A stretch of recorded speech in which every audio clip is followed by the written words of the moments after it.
Brought to you by GTA, your island, your network. $5.2 billion. That's the number attached to Guam's economy in real GDP.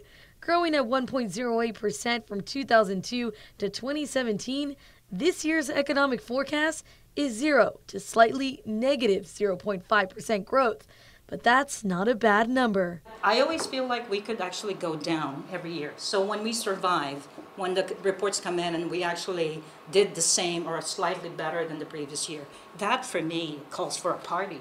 No change or a slight decrease is reason to celebrate, according to Dr. Maria Ruane, who led the publication of the first 2018 Guam Economic Report, funded by UOG's Endowment Foundation.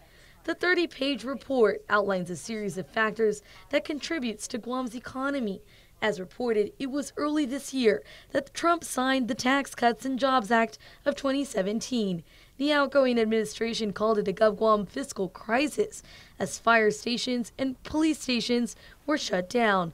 Dr. Ruane says consumers might have lucked out with more money to spend. So when we were worrying about a fiscal crisis, and, some people should be celebrating. Your paychecks are higher. But business spending is down. Tourist spending also decreased as the market shifts from Japanese to Korean visitors. The issue is that their spending is less than, the per capita spending is less than Japanese spending. So to be honest, 2018 overall tourist spending is actually quite low. Projecting a potential 2019 recession in Korea, meaning a decline in tourist visits, she predicts the economic forecast may be more gloomy next year.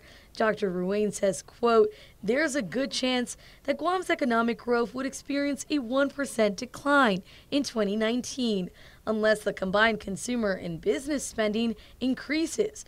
Her suggestion is for residents to shift the focus to buying local. If you look at our agricultural imports, just if we could replace those, would be great. Our $5.2 billion economy, $3 billion is imports.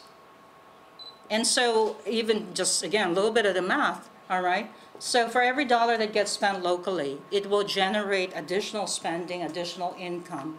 Just days away from a new administration in Adelup, she projects new government policies may also affect the economy, such as the, quote, notable change in the 2019 fiscal year budget to remove funding for unclassified deputy directors and similar positions. Do we need them in that position? And one of the tables that we have showed it's $1.2 million savings every year. Efficiency, stretch the resources as much as we can. Though the exact numbers for 2018's economic projections won't be finalized until next June, Dr. Ruane is eager to publish 2 more reports on Guam's corruption perception survey by the end of January 2019. Reporting for Guam's News Network, I'm Carmen Victoria Terlaki. Brought to you by GTA, your island, your network.